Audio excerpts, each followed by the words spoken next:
Indonesia most में इनका Hindu God कैसे आ जाएगा, आप खुद बताइए ना। अच्छा, मैं वही जनेऊ भी कंफ्यूज पहन था रहा है ये। तो मोटा जनेऊ कैसे हो गया? आज हाँ, वो पूछिए पूरा कि पहले जब मोटा जनेऊ पहनते थे तो ब्राह्मणों को किसी ने क्या तो थप्पड़ लगा दिए थे क्या कि तुझे अब मोटा नहीं पहनना है, पतला पहनना है, तो ये पतला पहनने लग गए? पूछिए ना। अभी मैं देख रहा हूँ शादी-ब्याह में सब वो पतले ही पहनते हैं, मतलब मोटे तो और पहनते नहीं। अ, नहीं, मोटा कब पहनता था ब्राह्मण, ये भी तो बता दे ना। मतलब आज से 500 साल पहले पहनता था, फिर किसी ने अवतार लिया, कान में मंत्र फूँक दिया कि नहीं अब मोटा मत पहनना, अब तुम पतला पहनना, ठीक है? बताना पड़ेगा ना ये, कब से इन्होंने मोटे से पतले करवा लिए हैं? हुँ? हाँ, वो भी तो है बिना लेकिन किसी सबूत के जहाँ भी कहीं पे दिखे, हैं, कहीं पे दिख जाए, टट्टी दिख जाए तो कोई तो भैया देखो टट्टी है इसीलिए गोबर है, इसीलिए भैया इसको मैं खाऊँगा। इसमें क्या उनकी आपको जनेऊ दिख रहा है? क्या जनेऊ दिख रहा है इसमें इसमें? इसको ही यूनेस्को बोल रहा है कि हिंदू टेम्पल है। ये जो मोटा-सा गले जी, में पहने हैं, ये जी। आपको जनेऊ दिख रहा है। मैं वही कन्फ्यूज़ हूँ क्योंकि ये परशुराम का भी जनेऊ बहुत मोटा-सा बना देते हैं, इसीलिए नहीं, अ, नहीं, परशुराम का बहुत मोटा-सा जनेऊ कैसे होगा भाई? आप सिखों को देखे हैं? सिख जो निगंथ होते हैं, जो क्या निहंग होते हैं, जो गले में पहनते हैं, उसमें तलवार वगैरह अपना कुछ-कुछ चीज़ें रखते हैं, वो भी मोटा-सा एक पट्टी पहनते हैं। वो क्या जनेऊ हो अच्छा। जाता है?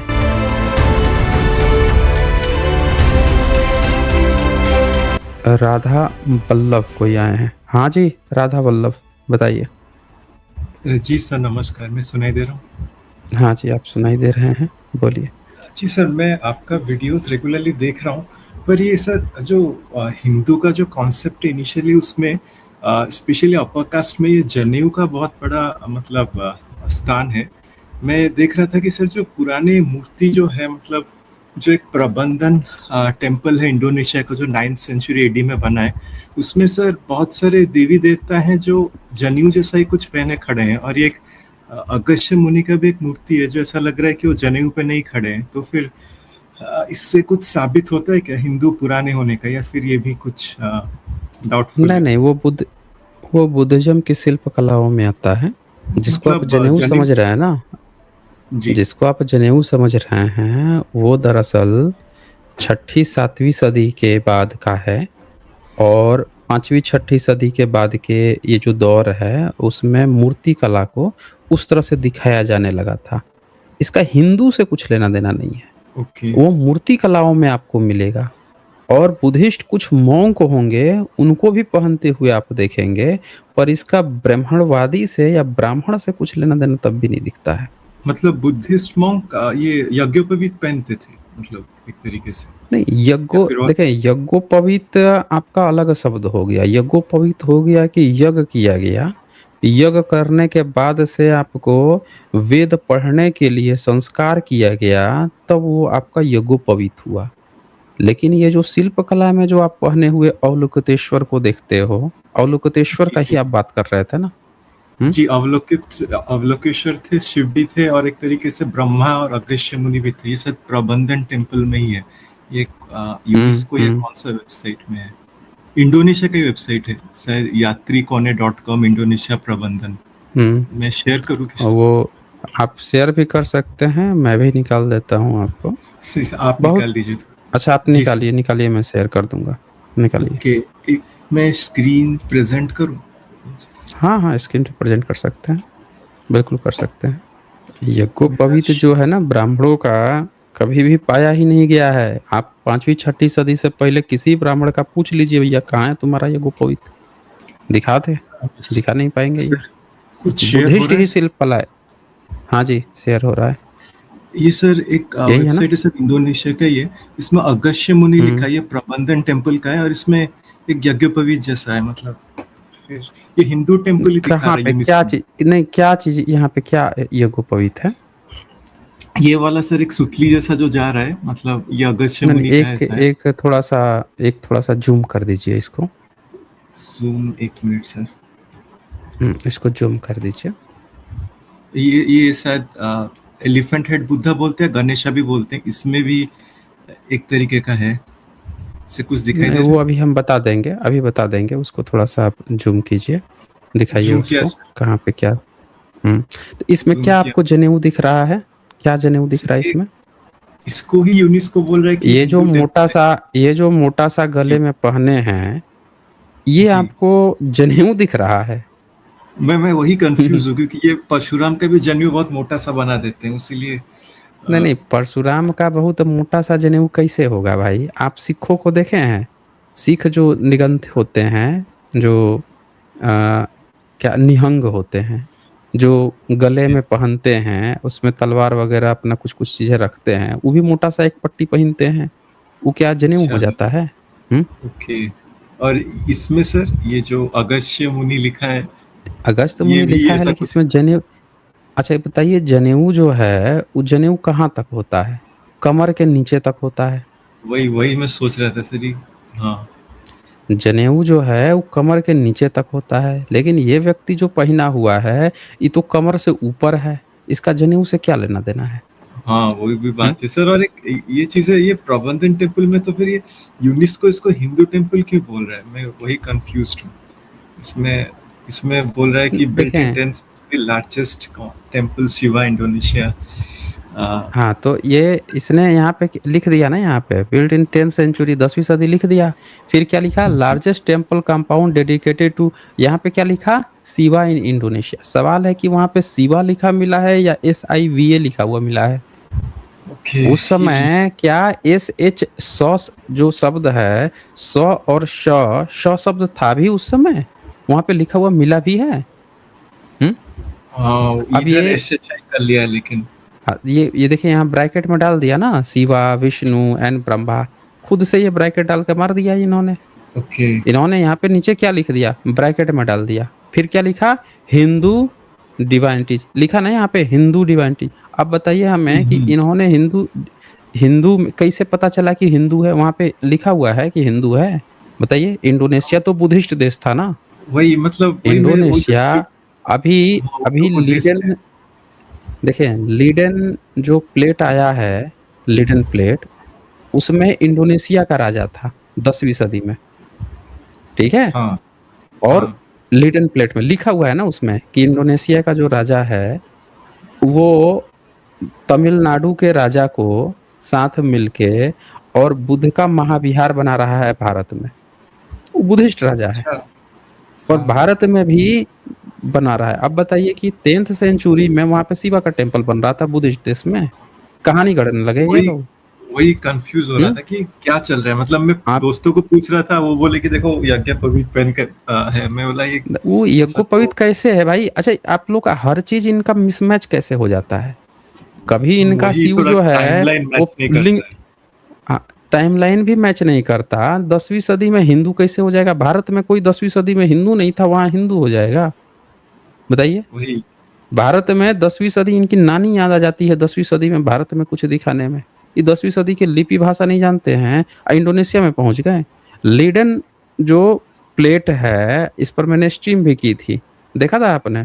मैं गुप्ता एम्पायर का प्लेट देखा था, उसमें शायद आपका वीडियो था। लीडन प्लेट ठीक शायद है, नहीं कोई देखा। बात नहीं है। मैं ठीक है। तो ओके। जी, मैं शेयरिंग स्टॉप कर लेता हूँ तो फिर। हुँ, केवल लिख देना, केवल ये लिख देना से केवल सबूत नहीं होता है। समझ रहे हैं ना? आपको उसके ना सबूत भी देने होते हैं। हाँ, वही मैं उड़ीसा गया था कुछ दिन पहले। उधर में जो पुराने साइट्स थे, उधर भी मोस्टली 10th सेंचुरी एडी या 9th सेंचुरी एडी में मोस्टली वो बुद्धिस्ट या जैन साइट्स जैसे ही हैं। और उधर भी मूर्तियां हैं, पर वो कंफ्यूज होते हैं कि ये हिंदू मूर्ति है या फिर बुद्धिस्ट मूर्ति है या फिर मिक्स है। तो वो बोलते हैं कि एक मिक्स कल्चर है। तो वो भी कंफ्यूजिंग लग रहा था मुझे। देखिए, आप वहाँ के ना बोरोबुदुर वहाँ पे पाया जाता है। आप ओके। ये देखिए, मैं आपको दिखाता हूँ। असल में लोग नहीं बताते ना, ये शैलेंद्र जो चोल साम्राज्य है, इसको ये हिंदू-हिंदू करके और बेवकूफ़ बनाने की कोशिश करते हैं। ये देखिए, यहाँ पे शैलेंद्र वंश इंडोनेशिया में महायान बौद्ध धर्म के जनक, ओके। इंडोनेशिया में। कौन है ये? शैलेंद्र वंश। ये कौन लिख रहा है? ये वहाँ के जो लोग हैं, उनका वो लोग बता रहे हैं। ध्यान से देखिए। ये भारत वाला जो है ना, ये सब कुछ भी बेवकूफ़ आपको बना देगा। ये देखिए, शैलेंद्र द्वारा निर्मित बोरोबुदुर मंदिर परिषद का एक चित्र। यह अब विश्व प्रसिद्ध पर्यटन तीर्थ स्थल है और यूनेस्को द्वारा विश्व धरोहर के रूप में नामित है। तो ये जो शैलेंद्र हैं, शैलेंद्र भी लिखा जाता है। शैलेंद्र आजकल ये लोग शै लिखते हैं, असल में से होता है या स होता है और यहाँ पे इन शब्दों के संयोजन से बना है जिसका अर्थ पर्वत का राजा। शैलेंद्र राजवंश जिसका उदय 8वीं शताब्दी में हुआ था, भारतीय संस्कृति से अत्यधिक प्रभावित था और पुनरुद्धार के लिए महायान बौद्ध धर्म के प्रबल प्रचारक के रूप में, महायान बौद्ध का ही सबसे बड़ा प्रचारक था। उसी को ये हिंदू बता के फिर बोरोबुदुर को, फिर कंबोडिया में ये पहुंच जाएंगे अपने पिताजी अब्बू खोजने के लिए कि ये हिंदू राजा था, हिंदू बना दिया, महायानी राजा था। ये जितने भी आपको चीज दिखाई जाती है सब महायानी बुद्धिस्ट में दिखाई जाती हैं। ये जितने आप देवता हाँ आपको हिंदू देवता बता रहे हैं सब महायानी देवता हैं। तभी ऑलमोस्ट तो सारे सबूत तो मांगा हैं। जाता है। हाँ, तभी तो पूछा और जाता है कि भाई देखो, आप महायान जो शब्द है वो ईसा पूर्व का शब्द है ना? हाँ महायान ईसा पूर्व का है। तो सवाल ये आता है कि हिंदू शब्द कब का है? क्या 10वीं सदी में हिंदू शब्द आ गया था? क्या भारत के लोग अपने को हिंदू कहने लगे थे? इंडोनेशिया के लोग के अपने को हिंदू कहने लगे थे? बताइए। अगर नहीं, नहीं कहने इंडोनेशिया लगे में थे, तो नहीं। अगर नहीं सबूत था, भारत में तो 19वीं सदी तक लोग नहीं जानते थे। जनगणना कराया अंग्रेज, सब पूछा हिंदू, तो जानते ही नहीं थे कि हिंदू का होता है। सब अपना अपना जाति बता रहे थे, भैया हम ये जात के हैं, हम वो कास्ट जात ही के बता हैं, रहे थे। कास्ट बता रहे मोस्टली थे। कास्ट तो सब कास्ट ही सबसे इम्पोर्टेंट था पहले, मुझे इतना याद है कास्ट पढ़ा ही हूँ। से जानते थे, यहाँ पे कोई कुछ नहीं जानता था। हिंदू हिंदू ये सब कहानी गढ़े हैं सब। तो ओके। अब ये देखें, ये रेनपोचे हैं, इस लिंग रेनपोचे ये बता रहे हैं, वहाँ के जो लोग हैं वो बता रहे हैं कि शैलेंद्र वंश जो है इंडोनेशिया में महायान बौद्ध धर्म का जनक था। अब भारत में ये जो चून गैंग है इनको हिंदू हिंदू बता के सबको बेवकूफ बना रहा है, समझ रहे हाँ ना? बीच में तो हाँ बीच में और एक कोई न्यूज और आया था महायानी का। हाँ महायानी मूर्तियों को हिंदू का मूर्ति बना देते हैं। अच्छा, इंडोनेशिया मोस्ट में इनका हिंदू गॉड कैसे आ जाएगा, आप खुद बताइए ना। अच्छा, मैं वही जनेऊ भी कंफ्यूज पहन रहा है ये। तो मोटा जनेऊ कैसे हो गया? आज हाँ वो पूछिए पूरा कि पहले जब मोटा जनेऊ पहनते थे तो ब्राह्मणों को किसी ने क्या 2 थप्पड़ लगा दिए थे क्या कि तुझे अब मोटा नहीं पहनना है, पतला पहनना है, तो ये पतला पहनने लग गए? पूछिए ना। अभी मैं देख रहा हूँ शादी ब्याह में सब वो पतले ही पहनते हैं, मतलब मोटे तो और पहनते नहीं। अ, नहीं, मोटा कब पहनता था ब्राह्मण, ये भी तो बता दे ना। मतलब आज से 500 साल पहले पहनता था, फिर किसी ने अवतार लिया, कान में मंत्र फूंक दिया कि नहीं अब मोटा मत पहनना, अब तुम पतला पहनना। ठीक है, बताना पड़ेगा ना ये कि कब से इन्होंने मोटे से पतले करवा लिए हैं। हाँ वो भी तो है बिना लेकिन किसी सबूत के जहां भी कहीं पे दिखे, हैं, कहीं पे दिख जाए, टट्टी दिख जाए तो कोई तो भैया देखो टट्टी है इसीलिए गोबर है इसीलिए भैया इसको मैं खाऊंगा, है ना? हाँ वही मैं कहीं कुछ कंफ्यूज भी इसी में दिख था जाए। कि अभी जो एक तारा देवी का मूर्ति निकला था बिहार में, वो भी एक ऊपर से हम्म नीचे तक जनेऊ पहना हुआ जैसा लग रहा था, लेकिन वो जनेऊ नहीं था, अलंकार टाइप का था। लेकिन स्त्री हम्म तो जनेऊ नहीं पहन सकते मनुस्मृति के हिसाब से, तो वो भी मैं कंफ्यूज हो रहा था। फिर लेकिन ऊपर बुद्ध थे, तो थोड़ा डाउट हो रहा था मुझे क्या है उसे। ठीक है। हम्म। और ये तो ये इनकी अवलोकेश्वर का भी एक, कहानियां हैं।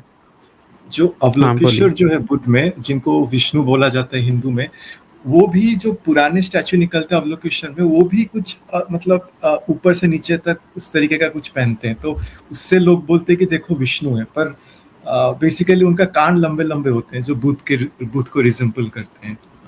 वही। देखिए, मूर्ति कला जो है ना वो कुछ भी पहनेगा, अलग अलग मूर्ति कला है, अलग अलग जगह पे जाएंगे तो बुद्धिज्म की मूर्ति कला बहुत ही, ब्राह्मणों में तो मूर्तियां बनाना ही अलाउ नहीं था, उसका मूर्ति कला से लेना देना क्या है, बताइए ना वेद आप में हमें। तो मूर्ति नहीं बना सकते वेद के हिसाब से। नहीं, वेद ही नहीं, उपनिषद में तो कोई देवता ही नहीं है। उपनिषद में कोई देवता नहीं है, एक भी सिंगल देवी देवता नहीं है उसमें।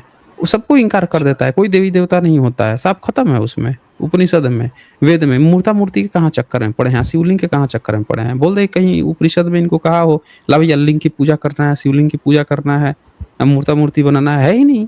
तो बताइए कि तो शंकराचार्य को ये अपना पिताजी घोषित कर रहे हैं 8वीं सदी में, सबूत कुछ भी नहीं है। और उस समय भी वो अपने ब्रह्मसूत्र भाष्य में सारे देवी देवता मूर्ति कला ये सब कुछ कुछ सी चीज को मानता ही नहीं है, सब खत्म है, खारिज है। तो कब से इनकी मूर्ति कला कब से बनने लगी है, बताइए आप हमें? कब से ये मंदिर वही मूर्तियां तो बनाने लग गए, अजनेऊ पहनाने लग गए? वही तो शंकराचार्य के डाउट है। समय तक पूरे उपनिषद में कहीं मूर्ति कला नहीं है कि मूर्ति बना के उसकी पूजा करनी है, वो खारिज कर देता है सब लोगों को, सारे देवी-देवता सबको रफा-दफा।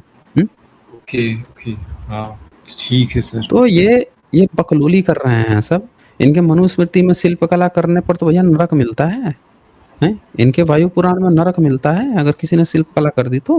और ये आपको वही मंदिर मतलब समझा दिए, इनका मूर्तियाँ समझा दी हैं। टेक्स्ट हुँ? जो टेक्स्ट है और जो स्क्रिप्च मतलब ऑन ग्राउंड इम्प्लीमेंटेशन है उसमें बहुत फर्क आता है। मतलब टेक्स्ट में जो है वो ऐसा लगता नहीं कि वो टेक्स्ट को पूरा इम्प्लीमेंट किया जाएगा तो आज का सिनेरियो बनता है, ऐसा फील नहीं होता है। देखिए, राधा वल्लभ एक बात समझिए, आज इतनी बड़ी-बड़ी बिल्डिंगें बन रही हैं, आर्किटेक्ट बन रहा है, सिविल इंजीनियरिंग है, तो इसके लिए पढ़ाई होती है ना इंजीनियरिंग की, हाँ, वो होती है कि तो नहीं है। होती है? होती है ना हाँ, पढ़ाई, तब ना जाके इतनी बड़ी चीज़ें बनती है। तो ब्राह्मण जो है पढ़ाता कब था सिविल इंजीनियरिंग? कि भैया ये मंदिर बनाने हैं, ये मूर्तियाँ बनानी है, उसके कौन से किताब में लिखा हुआ है? कैसे बनाना है? किस मटेरियल इस्तेमाल करना है? कौन-सा गारा इस्तेमाल करना है? कहीं पे लिखा है? हैं? नहीं ये वो सब तो खाए-पिए अधनंगे लोग जिनको कभी कुछ लिखने तक नहीं आता था, अब पूछ दो सबूत माँगते तो कहते नहीं हम मुँह में ही लेते थे, मुँह में ही देते थे इसीलिए हम ना कहीं लिखते नहीं थे। ये आपको सिविल साइंस पढ़ा दिए हैं? हैं? सिविल इंजीनियरिंग पढ़ा दिए हैं कि लोग मंदिर बना दिए, मूर्तियाँ बना दी हैं, कहानी गढ़ रहे हैं ये? चून गैंग?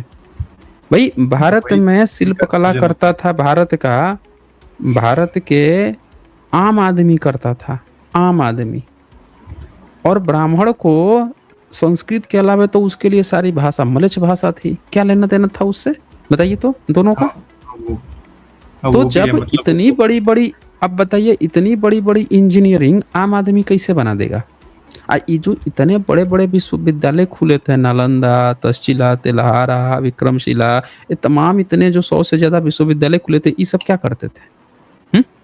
इनका तो मेंशन नहीं है शिल्पकला की सर इन पढ़ाई स्क्रिप्चर्स। नहीं मेंशन है, इससे पता चलता है कि जब ये यूनिवर्सिटी चलती थी, जब ये मूर्ति कला थी, तब इस धर्म का हिंदू तथाकथित हिंदू धर्म का नाम का कोई प्राणी था ही नहीं।